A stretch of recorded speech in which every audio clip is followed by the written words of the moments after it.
So first எப்பவுமே இது ஞாபகம் வச்சுக்கணும் ஜனம். பர்ச்சேஸ் டேட் ஆஃப் பர்ச்சேஸ் ரொம்ப இம்பார்ட்டன்ட். டேட் ஆஃப் பர்ச்சேஸ் மட்டும் இல்ல, டேட் ஆஃப் சேலும் இம்பார்ட்டன்ட்.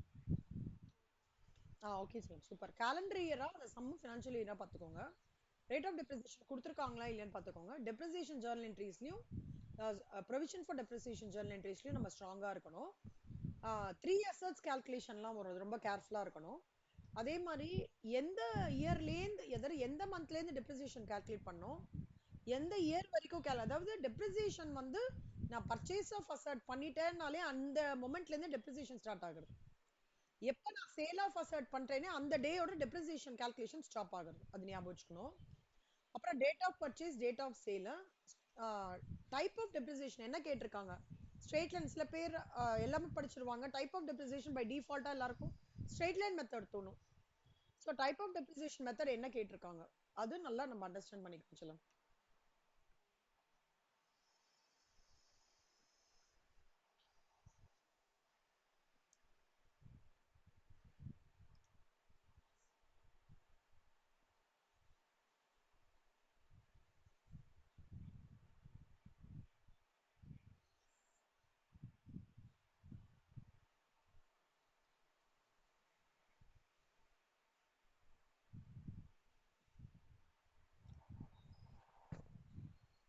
இப்போ ஒரு சாதாரண ஒரு சம்ம, இப்போ ஸ்ட்ரெயிட் லைன் மெத்தட் இருக்கு. கேலண்டர் இயர்னா ஜான் டு டிசம்பர், கரெக்டா? 10%னா 40,000ல 10% 4,000. ஓகேவா? இது வந்து ஸ்ட்ரெயிட் லைன் மெத்தட். ஆனா இந்த டிஃபரன்ஸ் வந்து வேல்யூவை வந்து எப்பவுமே written down value or carrying cost தான் சொல்லுவாங்க. எப்பவுமே ஞாபகம் வச்சுக்கோங்க. Whether it's straight line method or written down value, இந்த ஆன்சர் நெட்டா வருதுல்ல, அந்த நெட்டா வர ஆன்சருக்கு நேம் என்ன? Written down value or carrying cost. MCQல கேட்பான், what is the carrying cost of an asset if the purchase of the asset value is 40,000 and 10% depreciation is maintained at straight line method ன்னு கேட்டா, நீங்க இது calculate பண்ணிட்டு 36,000 will be your return on value or the carrying cost of the asset ன்னு சொல்லும். ஓகேவா? அதை ஞாபகம் வச்சுக்கணும். டெர்மினாலஜிஸ்லாம் நல்லா ஞாபகம் வச்சுக்கணும். இப்போ say for example, it's a straight line மெத்தட்னால வருஷம் 4,000 depreciation. இதுவே ரிட்டர்ன் ஆன் வேல்யூ மெத்தட்ல இந்த வருஷம் 4,000, அடுத்த வருஷம் இந்த பேலன்ஸ்ல கால்குலேட் பண்ணும். 36,000ல 10% கால்குலேட் பண்ணும். புரியுதா? அப்புறம் 32,400ல 10% இது படிச்சிருக்கீங்களா நீங்க பிகாம்ல? படிச்சதில்ல. Okay, right. ஸோ நல்லா ஞாபகம் வச்சுக்கோங்க. the difference between straight line method and return on value method is where you the the amount of depreciation is constant in straight line method, and amount of depreciation will be varying or decreasing in case of return on value method, and you calculate it on the carrying cost of the opening balance. ஓகேவா? இதெல்லாம் பேசிக் checklist. இப்போ let's come to the journal entries. Okay, journal entries எப்படி understand பண்ணிக்கணும்? First நீங்க அண்ணா ஒரு business, அண்ணா ஷாப்புக்கு போயிருக்கீங்களா கண்ணா? அண்ணாவோட ஷாப் போயிருக்கீங்களா? ஓகே. அண்ணா ஷாப்புக்கு போயிருக்கும்போது அண்ணா என்னெல்லாம் வந்து திங்ஸ் வச்சிருப்பாருங்க? அதாவது க்ளோதிங் தவிர என்னெல்லாம் இருக்கும்? ஒரு லேப்டாப் இருக்கும் கண்டிப்பால, இல்ல ஒரு டெஸ்க்டாப் இருக்கும். டெஸ்க்டாப், லேப்டாப், டெஸ்க்டாப், கம்ப்யூட்டர் எதுவுமே இல்லையா? அப் ஓ அப்படியா? Okay okay. அக்கவுண்ட்ஸ் எப்படி பார்க்கறாங்க?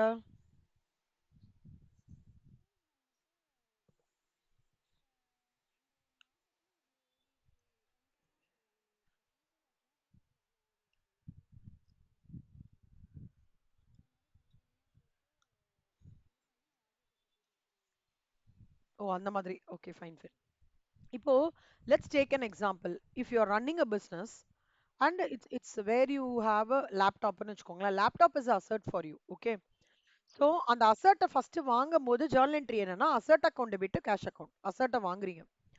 அப்புறம் the thumb rule of depreciation, as soon as you purchase of asset, you are supposed to calculate depreciation on them. கரெக்டா? அப்போ depreciation journal entry என்ன? depreciation asset account debit to fixed asset. fixed asset நான் ஏன் credit பண்றேன்னா, when you are going to decrease the value of some asset is a debit balance item கண்ணா. கரெக்டா? But you are crediting here the reason is the அசட்டோட value வந்து கம்மியாகிறதுனால you give a credit to fixed asset and debit to depreciation. புரியுதா? So இது வருஷா வருஷம் இந்த என்ட்ரி போட்டுட்டே வருவோம்டா. Depreciation to fixed asset, depreciation to fixed asset, இது மாதிரி போட்டே வருவோம். ஒரு நாள் நீங்க டிசைட் பண்றீங்க, ஓகே இத நம்ம வித்துட்டு ஏதோ ஐ ஆப்பிள் மாடல் ஒண்ணு வாங்கலாம் அப்படின்னு சொல்லிட்டு டிசைட் பண்றீங்க. அப்ப என்ன டிசைட் ஆகுறதுன்னா, அந்த டைம்ல உங்களோட அசட்டோட வேல்யூ கேரியிங் காஸ்ட் உங்க புக்ஸ்ல அது ரூ. 16,000. அத நீங்க ரூ. 10,000க்கு சேல் பண்றீங்கன்னா, சேல் என்ட்ரி என்ன? சேல் பண்ணாலே என்ன ஆகும்ன்றா, உள்ள கேஷ் வரும். கரெக்ட்டா? ஃபிக்ஸ்ட் அசெட் வெளில போறது. So debit what comes in bank account, credit what goes out fixed asset. So bank to fixed asset இந்த என்ட்ரி போடுவீங்க. அண்ட் தென் இதன் மூலமா இப்ப வந்து உங்க கையில இருக்கிற அசெட்டோட விலை வந்து ரூ. 16,000 வேல்யூவேஷன். ஆனா நீங்க ரூ. 10,000க்கு தான் விக்கிறீங்க அப்படின்னா, அது உங்களுக்கு லாஸ். கரெக்ட்டா? அப்ப ரூ. 6,000 லாஸ்க்கு என்ன journal entry? Loss on sale of fixed assets to fixed asset account. Again ஏன் நான் ஃபிக்ஸ்ட் அசெட்ட கிரெடிட் பண்றேன்? என்னோட லாஸ்னால ஃபிக்ஸ்ட் அசெட் வேல்யூ கம்மியாகுது. புரியுதா? லாஜிக்கா புரியுதா? ஏன் டெபிட் பண்றோம், கிரெடிட் பண்றோம்? அதனால டெப்ரிசியேஷனுக்கும் டெப்ரிசியேஷன் ஃபிக்ஸ்ட் அசெட், லாஸுக்கும் loss on sale of fixed asset to fixed asset. ஓகேவா? இப்போ இதெல்லாம் அஷ்ஷோ! வந்துட்டேங்கண்ணா. வந்துட்டேன். இப்போ இதுதான் வந்து ஜர்னல் என்ட்ரீஸ். மேம் இது ஸ்ட்ரெய்ட் லைன் மெத்தடுக்கும் இதே செட் ஆஃப் ஜர்னல் என்ட்ரீஸ் தானா? ரிட்டர்ன் ஆன் வேல்யூக்கும் இதே செட் ஆஃப் ஜர்னல் என்ட்ரீஸ் தானா? ஒண்ணுதான். எந்த மாற்றமுமே கிடையாது. சரியா?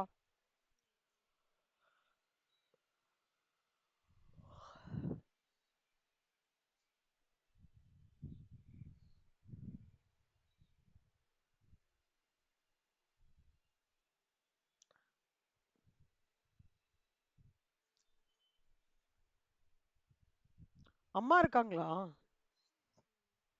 அம்மா கிட்ட ஒரே நிமிஷம்.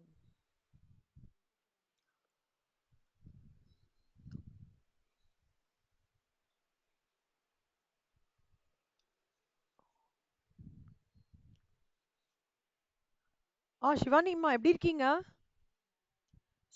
நல்லா இருக்கேன் சிவானிம்மா. எப்படி படிக்கிறா சிவானி? நல்லா படிக்கிறாளா? எப்படி உங்களுக்கு என்ன என்ன எப்படி ஃபீட்பேக் தோணுது அவளோடது? ஐயோ! அப்படியா? ஓகே. ஓ! சரி, சரி, சரி. சரி, சரி. ஷிவானி நல்லா சூப்பரா புரிஞ்சுக்கிறாங்க. கிளாஸ்ல நல்லா அட்டெண்ட் பண்றாங்க. அப்புறம் ஹோம் ஒர்க்லாம் போட்டு அனுப்புறாங்க. ஆனா அதாவது கொஞ்சம் கொஞ்சமா ஸ்பீடும் பிக் பண்ணிக்க சொல்லியிருக்கேன் ஷிவானிய. ஏன்னா ஸ்பீட் பிக்கப் பண்ணாங்கன்னா, அவங்களுக்கு வந்து சீக்கிரமா ஒரு கான்செப்ட்ட முடிச்சுட்டாங்க. இன்னொன்னு ஷிவானி கிட்ட சொல்லியிருக்கேன். ஏதாவது ப்ராப்ளம்னா, ஒரு 4, 5 டைம்ஸ் திருப்பி திருப்பி எழுதி பாருங்க அப்டின்னா, அவங்க ஓகேன்னு சொல்லியிருக்காங்க. ஸோ நல்லா புரிஞ்சுக்கிறாங்க. அது ப்ராப்ளம் இல்ல. ஆனா இந்த ப்ரொஃபஷனல் எக்ஸாம்ஸ்க்குன்னு சொல்லிட்டு ஒரு ஸ்பீட் இருக்கும். அதையும் ஷிவானிய அலைன் பண்ணிக்க சொல்லியிருக்கேன். அப்படி பண்ணோம்னா, ஷிவானிக்கு வந்து ஈஸியா இருக்கும். மத்தபடி என் எண்ட்ல நல்லா போயிட்டு இருக்கு. அதான் உங்ககிட்ட ஏதாவது ஃபீட்பேக் குடுத்துருக்காங்களா? என்ன எப்படி? கொஞ்சம் நடு நடுல கொஞ்சம் கோச்சிக்கிற ஷிவானிய. ஓகேவா? ஆமா. போன போன பேட்ச்ல என்னோட டைரக்ட் டாக்ஸ் ஸ்டூடண்ட்ஸ் எல்லாரும் திட்டு வாங்கின்னு தான் கிளாஸ் வருவாங்க. ஏன்னா அந்த டைரக்ட் டாக்ஸ், இன்டைரக்ட் டாக்ஸ் மட்டும் டெய்லி படிக்கணும் மேம் அது. இல்லன்னா அது எடுத்துட்டு வர முடியாது. அதனால நேத்திக்கலாம் கொஞ்சம் நேத்திக்கா எப்படா? முந்தா நேத்தியாடா சிவானி? முந்தா நேத்தி தான். அதனால கொஞ்சம்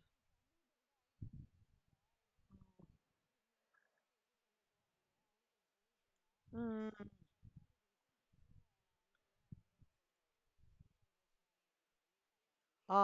சரி, சரி, சரி. ம். ம். ஆமா.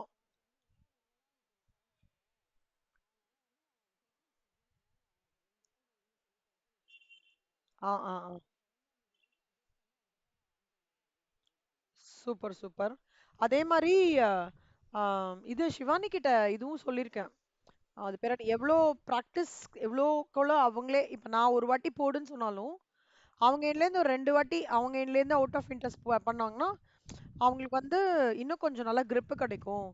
அதே மாதிரி அ 1 மணி நேரத்துல ஒரு சப்ஜெக்ட் மட்டும் பாருங்க. ஸ்ப்ரெட் ஓவர் பண்ணி படிங்க. ஏன்னா ஷிவானிக்கு வந்து சிவானி வந்து நான் சொல்லியிருக்கேன் ஸ்லோவா அந்த மைண்ட் செட் மாத்திக்கோங்க சிவானி. ஒரே சப்ஜெக்டே படிக்க ஏன்னா இதுல 4மே ஈக்குவல் மார்க் எடுக்கணுமா? இப்ப நம்ம அ அதான் ஈக்குவல் அதனால கொஞ்சம் மாத்திக்க சொல்லியிருக்கேன். கொஞ்சம் கொஞ்சமா சிவானி மாத்திக்கிறேன்னு சொல்லியிருக்காங்க. ஆ கொஞ்சம் கூட நான் அடுத்த வாரத்துலேருந்து கொஞ்சம் ஸ்பீட் அப் பண்ணிடுவேன் சிவானி. அதனால இப்போ சிவானிக்காக இப்ப மத்தவங்களுக்கு நான் 4 ப்ரிவிஷன் எடுக்கிறேன்னா, சிவானிக்கு எடுக்கிறதுனால நான் 2 ப்ரிவிஷன் தான் எடுக்கிறேன். ஏன்னா கொஞ்சம் ஸ்பீட் பிக்கப் பண்ணிக்கணுன்ட்டு. ஆனா நான் சொல்லியிருக்கேன். ஆகஸ்ட் ஃபர்ஸ்ட் வீக்லேருந்து கொஞ்சம் ஸ்பீட் பண்ணுவேன். நீங்க வந்து அக்கார்டிங்கா கொஞ்சம் கூட ஸ்பீட் அப் பண்ணிக்கோங்க. கொஞ்சம் கொஞ்சமா அதாவது இப்ப டிஃபிகல்ட்டா இருக்கிறது அப்புறம் ஈஸியாயிடும். அப்படின்னு சொல்லியிருக்கேன். ஆமா பழகிரும். நான் இப்ப ஸ்பீடு ஸ்லோவா எடுக்கிறேன். அதாவது ஜான்வரிலேருந்து தான் நான் வந்து டைரக்ட் டாக்ஸ்ன்னு ஒரு சப்ஜெக்ட் எடுக்க ஆரம்பிச்சேன். அவங்களுக்கு எடுக்கும்போது 5, 6 ப்ரிவிஷன் ஒரு நாளைக்கு எடுப்பேன். ஆ ஆனா ஷிவானிக்கு 2 தான் எடுக்கிறேன். என்னன்னா, கொஞ்சம் அந்த ஸ்பீடு ஏன்னா ஷிவானிக்கு பிகாம்ல டைரக்ட் டாக்ஸ் இல்ல. ஆ அது வந்து ஆக்சுவலா நெறைய இம்பார்ட்டன்ட் டாபிக்ஸ் அவங்க சிலபஸ்ல கவர் பண்ணலன்னு நெனைக்கிறேன். ஏன் தெரியல. ஆனா எங்களோட ம், ம்.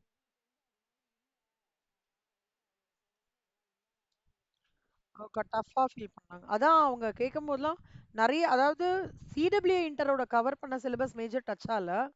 அதனால கொஞ்சம் கொஞ்சமா ஷிவானி இது பண்ணிட்டு, ஆகஸ்ட் ஃபர்ஸ்ட் வீக்லேருந்து கொஞ்சம் அந்த 5 ப்ரொவிஷன்ஸ் அ டே, 6 ப்ரொவிஷன்ஸ் அ டே அப்படி எடுத்துட்டு போலான்னு சொல்லிட்டு பிளான் பண்ணியிருக்கேன். ஷிவானிக்கு கொஞ்சம் ஹெட்ஸ் அப்பும் குடுத்துருக்கேன்.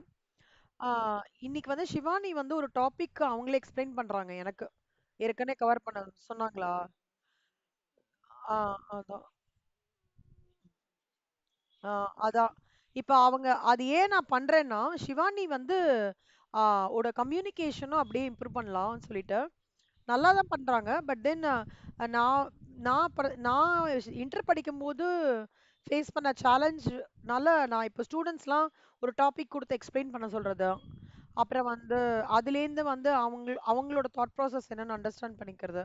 அந்த மாரி ஒரு 1 மந்த் ஒன்ஸோ இல்ல ஃபோர்ட்நைட்லி 15 டேஸ் ஒன்ஸோ ஜென்ரலா வந்து பண்ணுவேன். அவங்களே டாபிக்ல ப்ரொவிஷன ஒரு ஸ்டூடண்ட் மட்டும் படிக்க சொல்லி, ஆ அத வந்து வாய்ஸ் ரெக்கார்ட் பண்ணி எல்லாருக்குமே கேட்க சொல்லுவேன். ரெப்பிட்டேஷனா இருக்கும். இப்ப வந்து நான் வேலை பண்றேன்னா இப்ப நான் வேலை பண்றேன்னு வச்சுக்கோங்களேன். இப்ப வந்து இல்ல ஸ்டூடண்ட்ஸ் காலேஜ் போறாங்கன்னா, ட்ரெயின்ல போவாங்கல்ல. அப்ப அந்த வாய்ஸ் ரெக்கார்டிங் போட்டு கேட்க சொல்லுவேன்.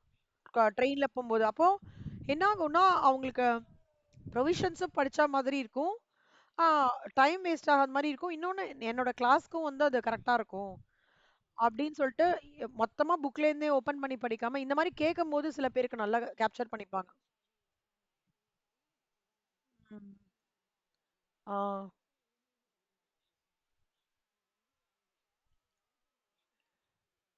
அந்த மாதிரி. கரெக்ட். சரி அதனால இப்ப எங்களுக்கெல்லாம் நாங்க இது பண்ணும்போது, இப்ப நான் வந்து ஃபைனலுக்கு ரெடி பண்ணும்போது கூட என்னோட சீனியர் சொன்னாங்க. அந்த ரெக்கார்டிங்க கேட்டுட்டே பண்ணுங்க. ரெக்கார்டிங்க கேட்டுட்டே வீட்டு வேலை பண்றது, அந்த மாரி பண்ணும்போது, நம்மளுக்கு வந்து ஓரளவுக்கு அ ஒரு அந்த ஒரு டிஃபரண்ட் வே ஆஃப் ரீடிங் அப்படி சொல்லலாம். ஷிவானிக்கு அதெல்லாம் ஆகஸ்ட்ல கொஞ்சம் கொஞ்சம் அப்படி அந்த மாதிரி பண்ணலாம் அப்படின்னு சொல்லிட்டு, எப்படியோ அவங்களுக்கு என்ன அப்ரோச் கம்ஃபர்டபுளோ, ஒரு 4, 5 அப்ரோச் சொல்லி தந்தேன்னா, அதுல அவங்களுக்கு எது கம்ஃபர்டபுளோ லெட்டர் பிக் இட் அப். அந்த மாதிரி சொல்லியிருக்கேன். ஆ அதான் ஜஸ்ட் உங்ககிட்ட நேத்திக்கே பேசணும்னு நெனச்சேன் முடியல. சரி அதனால தான். சரி மேம். நான் பாத்துக்கிறேன். Thank you. ஓகே.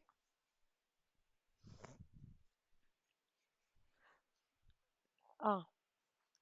ஷிவானி இதுவரைக்கும் புரிஞ்சுதா செல்லம்மா? இப்ப வந்து ஆம், லாஸா இருந்ததுன்னா, loss on sale to fixed asset. ஒருவேள இங்க ப்ராஃபிட்டா இருந்ததுன்னா என்ன தெரியுமாடா அர்த்தம்? Fixed asset account debit to profit on sale of fixed asset.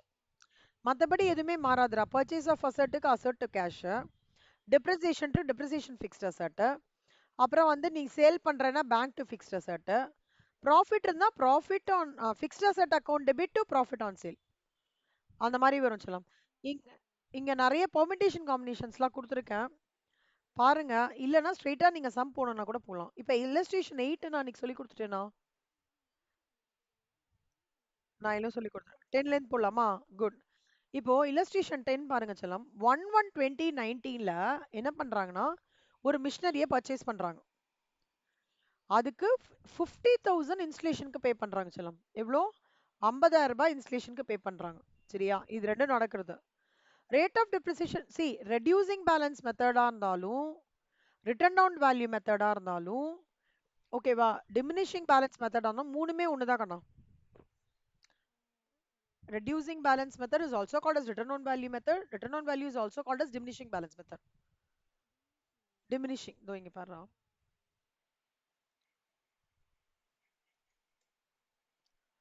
Return on value. ஏதாவது ஒண்ணு மாத்தி கேட்பாங்க. Or reducing balance. Or diminishing balance. ஓகேவா? இந்த மூணுத்துல மூணுமே ஒரே மெத்தட் தான். ஸ்ட்ரெயிட் லைன் மெத்தடுக்கு ஸ்ட்ரெயிட் லைன் மெத்தட்னு கொடுத்துருவாங்க. இது ரெண்டு தாண்டா ரொம்ப இம்பார்ட்டன்டான மெத்தட்ஸ். இந்த சம் ஆஃப் டிஜிட்ஸ் மெத்தட் இருக்கு, ஆனிட்டி, அதெல்லாம் வந்து ஹை லெவல் தான் டச் அப் ஆகும். மெத்தடுன்னு உங்களுக்கு நம்மளுக்கு சம்முன்னு கொடுக்கறது இது ரெண்டு தான் கோரா கொடுப்பாங்க. சம் ஆஃப் டிஜிட்ஸ் ஒரு மெத்தட் இருக்கு, அதுல பாக்குறேன் நான் அந்த சம் எவ்வளவு தூரம் பாக்குறேன். அதுல ஒரே ஒரு சம் மட்டும் தான் நம்மளுக்கு மெட்டீரியல் கொடுத்துருக்காங்க. இது ரெண்டு தான்டா கோர். ஓகே, இப்போ இந்த சம்ல ரேட் ஆஃப் டெப்ரிசியேஷன் எவ்வளவு கொடுத்துருக்கான்னா 10% கொடுத்துருக்கான். டபிள்யூடிவி ரிட்டர்ன் டவுன் வேல்யூ மெத்தட்ல கண்டுபிடிங்க. என்ன கேள்வி கேட்டிருக்கான்னா 31/12/2021 வரைக்கும் அமௌண்ட் ஆஃப் டெப்ரிசியேஷன் என்ன கால்குலேட் பண்ணுங்க அப்படின்னு சொல்றாங்க. டெப்ரிசியேஷன் சம் வந்து நீங்க நல்ல கான்ஃபிடென்ட் ஆகிற வரைக்கும் இந்த மாதிரி ஒரு செக்லிஸ்ட் எழுதிக்கோங்க. எல்லா சமுக்குமேடா, அது வந்து ரிட்டர்ன் ஆன் வேல்யூ மெத்தடா இருக்கலாம், ஸ்ட்ரெயிட் லைன் மெத்தடா இருக்கலாம், ஒரு மிஷினரியா இருக்கலாம், 3 மிஷினரியா இருக்கலாம், 4 மிஷினரியா இருக்கலாம், எல்லாத்துக்கும் இந்த ஒரே ஃபார்மேட் பண்ணினீங்கன்னா தப்பே பண்ண மாட்டீங்க. என்னன்னா டேட் ஆஃப் பர்ச்சேஸ் எப்போ? 1/1/2019 கரெக்டா? என்ன type of method? WDV method. Calendar இயரா ஃபினான்ஷியல் இயரா? அது எது வரைக்கும் ப்ரிப்பேர் பண்ண போறோம்? Very good. So calendar year. Okay, rate of depreciation என்ன? 10%. இங்க ஸ்ட்ராங் அண்ட் டெப்ரிசியேஷன் ஜர்னல் என்ட்ரியா? இங்க நாட் ரெக்வயர்ட். அவங்க வெறும்னா டெப்ரிசியேஷன் அமௌண்ட் தான் கேக்குறாங்க. ஆனால் டெப்ரிசியேஷன் என்ட்ரி நாட் 3 அசெட்ஸ் இருக்கா? இல்ல, நாட் ரெக்வயர்ட். என்ன as on which year? எந்த வருஷத்து வரைக்கும் கேக்குறாங்க டெப்ரிசியேஷன் அமௌண்ட்? 31/12/2021. அப்போ 1/1/2019ல இருந்து 31/12/2021க்கான டிரான்சாக்ஷன்ஸ் அண்டர்ஸ்டாண்ட் பண்ணிட்டு அதை பேஸ் பண்ணி are going to calculate depreciation. கரெக்டா? சூப்பர். இப்போ date of purchase, date of sale, date of purchase, date of sales ரெண்டுமே 1/1/2019 சொல்லலாம். 1/1/2019. டேட் ஆஃப் சேல் இருக்கானா? கிடையாது. No date of sale. Provision for depreciation entries இந்த சம்முக்கு நாட் ரெக்வயர்ட். சம் புரிஞ்சுதா? இப்போ இது எப்படி ஒர்க்கிங் போறதுன்னு பாரு செல்லம். நீ கேள்விக்கெல்லாம் பதில் பண்ணிட்ட, இப்போ நீ சம்முக்கு வாங்க. ஃபர்ஸ்ட் காஸ்ட் ஆஃப் மிஷினரிடா, அதுக்கு டேட் போட்டுக்கோ, அமௌண்ட் போட்டுக்கோ. ஓகேவா? அப்போ அமௌண்ட் போட்டுட்டு கமெண்ட்ஸ்னு எழுதிக்கோ, அப்புறம் ஜர்னல் என்ட்ரிஸ், இந்த 5 காலம் போட்டுக்கோ. அதாவது உனக்கு எந்த சம்மு கேட்டாலும் சொல்றேன். அதாவது இதெல்லாம் பிராக்டிஸ்டா, பிராக்டிஸ் பண்ணும்போது சொல்றேன். நீ as usual question paper attend பண்ணும்போது அவன் என்ன கேட்கறானோ அதை மட்டும் கண்டுபிடி. நீ இந்த ஃபார்மேட்ல எடுத்துட்டு வந்தேன்னா சம்மு உனக்கு ரொம்ப ஈஸியா இருக்கும். Understanding of the problem or understanding of the nuances in depreciation accounting, you can crack it out. First முதல்ல மிஷின் உள்ள வரா, மிஷினா உள்ள எடுத்துன்னு வர. எப்ப எடுத்துன்னு வரீங்க? 1/1/2019ல. எவ்வளவு ரூபா? 1 லாக்குக்கு. அப்போ நம்மளுக்கு என்ன இயர்? கேலன் நம்மளது கேலண்டர் இயர். கரெக்டா? அப்போ கேலண்டர் இயர்னு வரும்போது 1/1ல 12 மாசத்துக்கு இப்போ 50,000 அதோட சேர்த்துடு. அப்பனா நல்லா ஞாபகம் வச்சுக்கோங்க செல்லம்.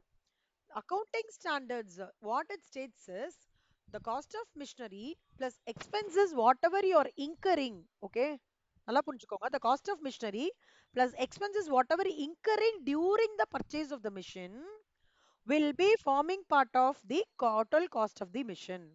இந்த ரெண்டுத்தையும் சேர்க்கும் போது தான் அது total cost of the machine ன்னு சொல்றாங்க. இதுல வந்து வீட்டுக்கு வந்து வீட்டுக்கு வந்து அந்த மிஷினரிய வந்து வால்ல ஃபிட் பண்ணி குடுக்குறாங்க. அந்த வேலைகளோட காஸ்ட்டையும் நீ காஸ்ட் ஆஃப் மிஷின்ல இன்க்ளூட் பண்ணலாம் நீங்க. அது எப்ப நடக்கும்? முதல்ல அந்த பொருள் வீட்டுக்குள்ள ஃபர்ஸ்ட் டைம் வரும்போது, அதோட ஃப்ரைட் சார்ஜஸா இருக்கட்டும், அதோட சாரி, அதோட டெமோ செஷன் சார்ஜஸா இருக்கட்டும், அதோட ஃபிட்டிங் சார்ஜஸா இருக்கட்டும், first time it is entering. நல்ல வீட்டு மருமக முதல்ல வரும்போது என்ன சொல்லுவாங்க? அந்த படிக்கட்டுல அரிசிய போட்டு தள்ளிட்டு அப்படிலாம் வருவாங்கல்ல. தள்ளிட்டு வருவாங்க. அதெல்லாம் என்ன? லைஃப் டைம்ல ஒன் டைம் தான் நடக்குது. கரெக்ட்டா?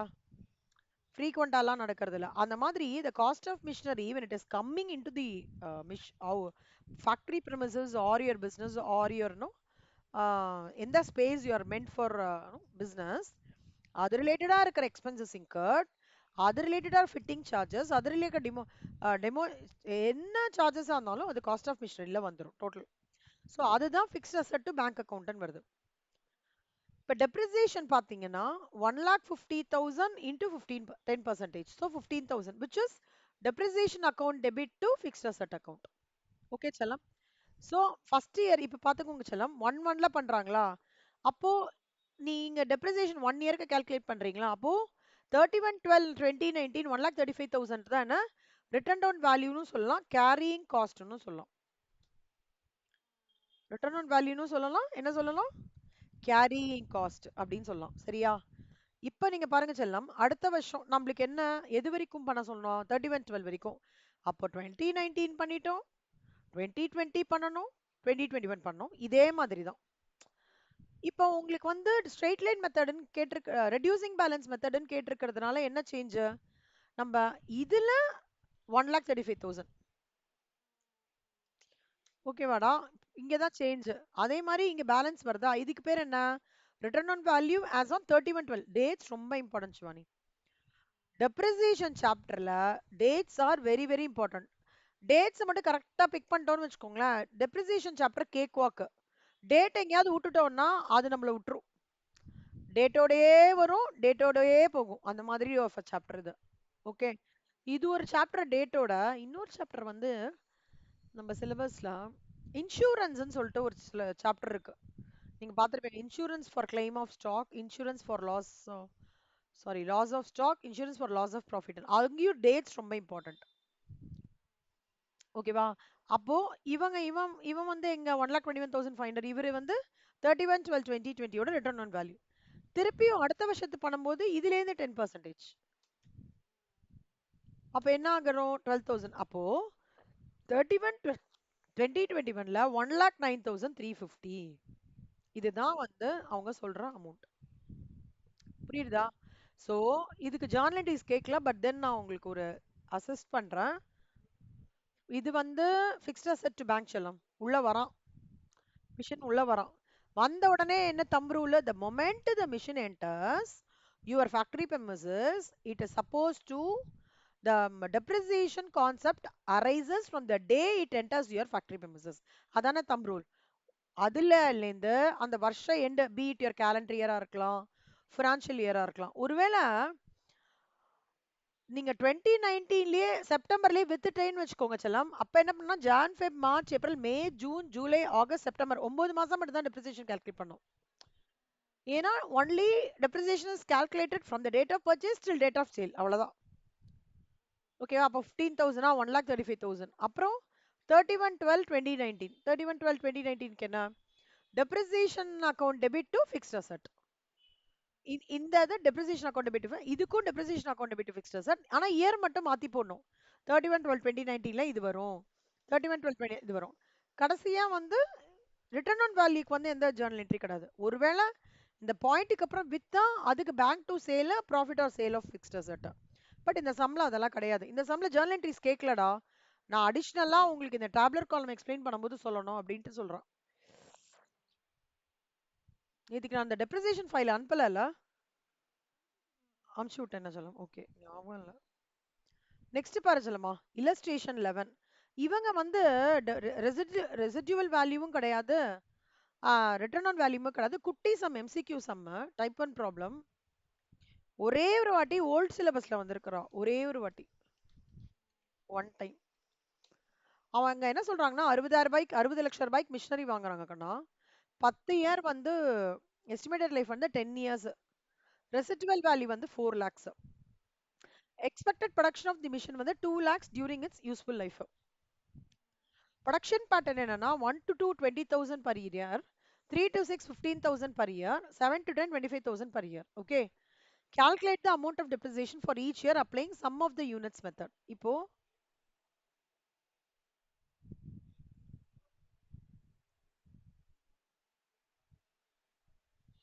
இங்க பாருங்க செல்லம்.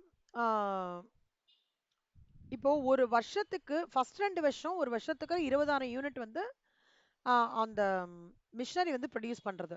3 வருஷத்துலேருந்து 6 15,000 கம்மியாயிடுது. 7 வருஷத்துலேருந்து 10 வருஷத்துக்குள்ள 25,000 யூனிட் அது மூலமா ப்ரொடியூஸ் பண்றாங்க. ஓகே. இப்போ எப்படி இதோட கால்குலேஷன்னா 1 to 2 ஒன்றும் இல்லை, ஃபர்ஸ்ட் 60 லேக்ஸ்க்கும் 4 லேக்ஸ்க்கும் எப்பவுமே மைனஸ் பண்ணிக்கோங்க. இப்படி வரும் செல்லம் அது. பாருங்களேன், cost of the machine less residual value எவ்வளோ 56,000. அப்ப நெட் வேல்யூ 56,000. ஓகே.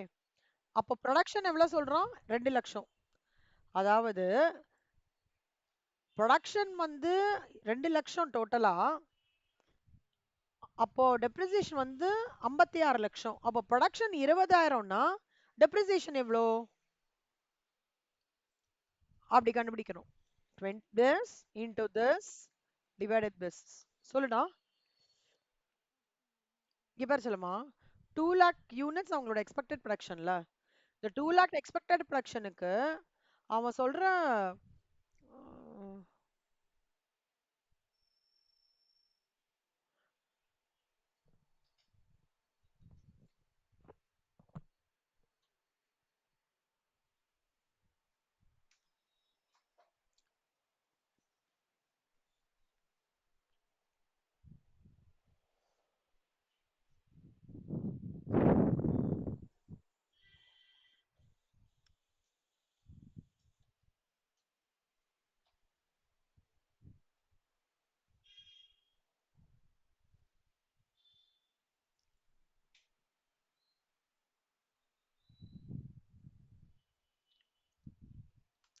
டெப்ரிசியேஷன் இல்லடா, நெட் வேல்யூ.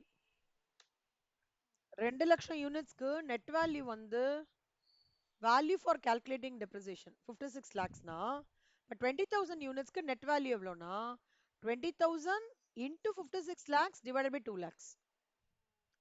அதே மாதிரி இங்கேயும் அப்படிதான்டா. இதுக்கு இதுன்னா அடுத்ததுன்னா 15,000 4,20,000 4,20,000. மூணாவது வந்து 25,000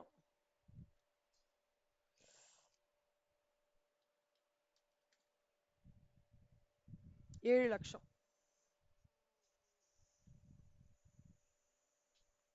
புரியுறதாடா? இதுதான் செல்லம்மா. இப்போ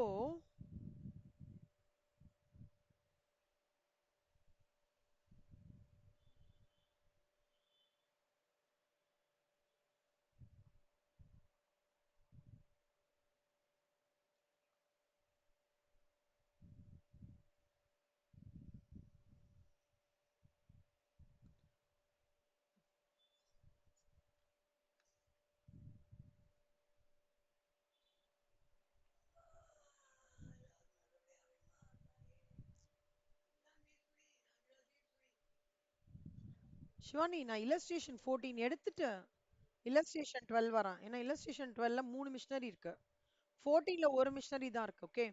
On April 1st 2019, SOM Limited purchased a machinery for 66,000 and spent rupees 5,000 on shipping and forwarding charges, 7,000 for import duty, 1,000 for carriage and installation, 500 brokerage, 500 for an iron pad. அதாவது scrap value வந்து 5,000 at the end of its useful life, which is 15 years. ஓகேவா? January 1st அன்னைக்கு repairs and renewals 3,000 was carried out. 1st அக்டோபர்ல machinery sell பண்ணிட்டாங்க. அப்ப machinery அக்கௌண்ட்டை 3 இயர்ஸ்க்கு நீங்க பண்ணுங்க அப்படின்னு சொல்றாங்க. இப்போ டேட் ஆஃப் பர்ச்சேஸ் எப்போ 1/4/2019. கேலண்டர் இயரா ஃபினான்ஷியல் இயரா இது?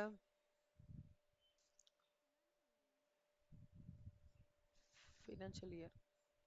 எப்படிடா சொல்ற செல்லம் ஃபினான்ஷியல் இயர் கரெக்டா?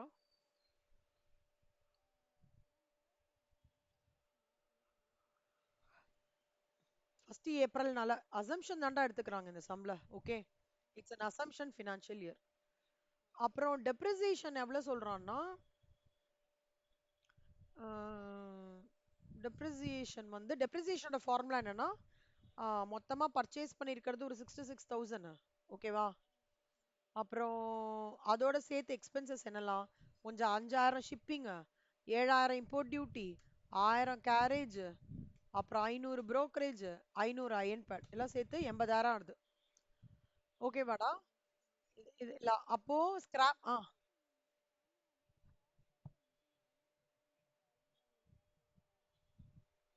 Divided by number of years செல்லம். ஆ, அதுதான் கரெக்ட் தான்.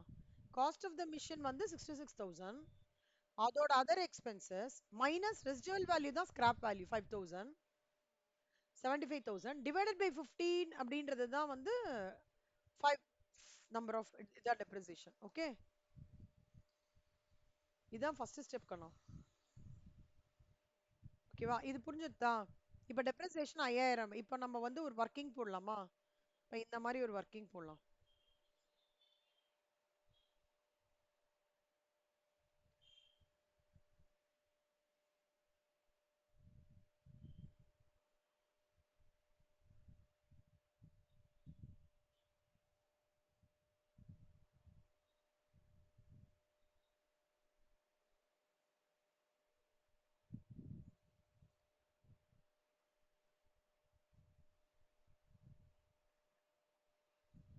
இப்போ ஃபினான்ஷியல் இயர்னு போது அவங்க என்ன சொல்றாங்கன்னா 3 இயர்ஸ்க்கு இது பண்ணுன்னு சொல்றாங்க.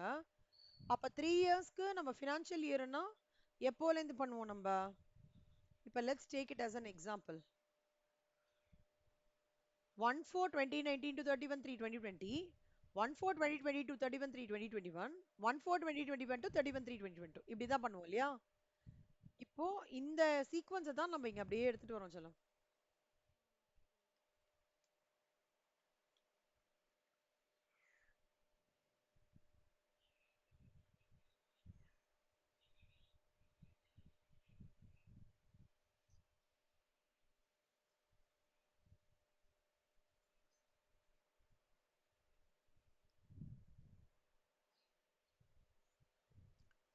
So first cost of the machine வந்து 80,000.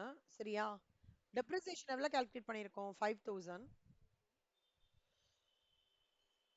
Okay, so cost of the மிஷினுக்கு வந்து ஃபிக்ஸ்ட் அசெட் டு பேங்க்னு சொல்லிடலாமா? இதுக்கு ஜார்னல் என்ட்ரி. டெப்ரிசியேஷனுக்கு டெப்ரிசியேஷன் டு அசெட்னு சொல்லிடலாமா? ஃபிக்ஸ்ட் அசெட்னு சொல்லிடலாம். Okay right. இப்போ நீங்க பாருங்க செல்லம், அதான் சம்மி எடுத்துன்னு வரேன்.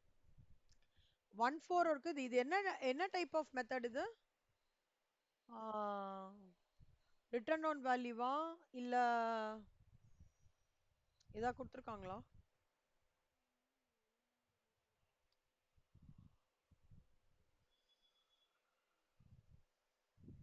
ஒண்ணுமே கொடுக்கலன்னா உன்னோட அசம்ஷன் தான் செல்லுமா.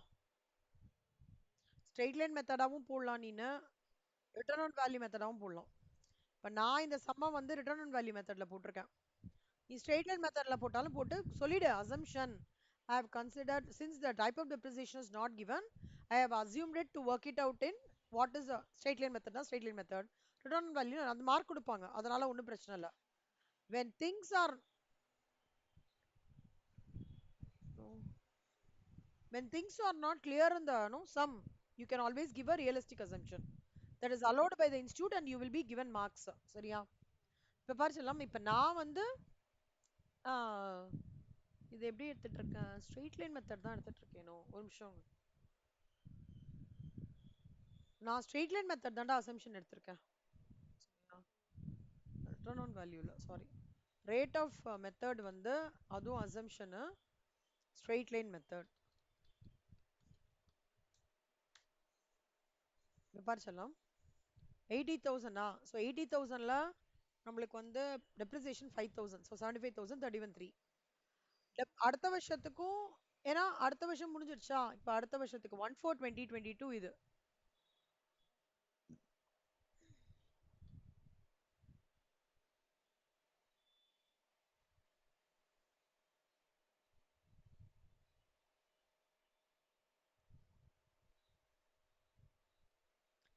ஓகேவா? இப்போ எப்ப விக்கிறாம அக்டோபர் 1க்கு மிஷின் இல்ல அவங்கிட்ட கரெக்டா? அப்ப 39 முந்தின நாள் வரைக்கும் டிப்ரிசியேஷன் போடணும் செல்லம். அப்பனா ஆம், ஆம், April, May, June, July, August, September 6 மாசமா? அப்ப 5000 into 6 by 12. So 2500. புரியுதா? So 39ஓட புக் வேல்யூ என்ன? 67,500. அடுத்த நாள் எத்தனை ரூபாய்க்கு சேல் பண்ணிருக்கான்? 50,000. 67,500 ரூபாய் ப்ராப்பர்ட்டிய 50,000 ரூபாய்க்கு வித்திருக்கானா? லாஸ் எவ்வளோ? 17,500. கரெக்டா செல்லம்? இப்போ இது வரைக்கும் இந்த ஜர்னல் என்ட்ரி தான் வரும். இதுதான். ஆனா எப்ப நீங்க சேல் பண்றீங்களோ அப்ப வந்து இந்த journal entry cash account debit to machinery. இதுக்கு இந்த journal entry cash account debit to machinery account. அடுத்தது வந்து லாஸ் ஆன் சேலுக்கு வந்து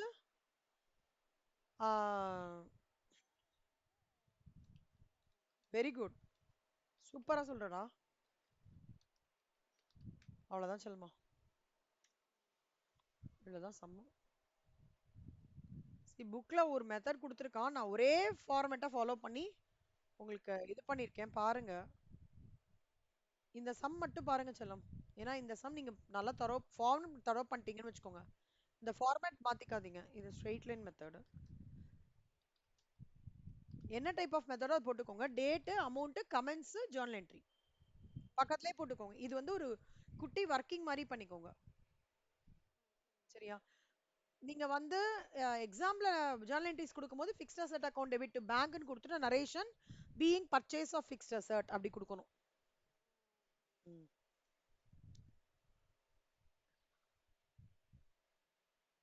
செல்லம், சோ இன்னைக்கு ஹோம்ஒர்க் வந்து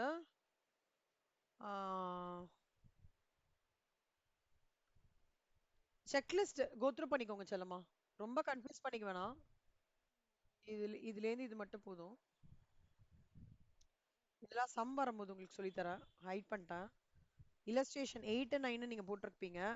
10th 1, 11th 1, 12th 1 வேண்டாம், 12 13 வேண்டாம், 11th முடிஞ்சதுக்கு அப்புறம் 14th ஸ்ட்ரைட்டா.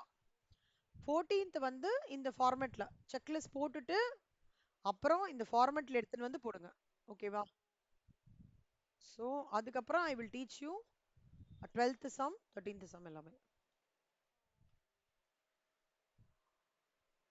சிவானி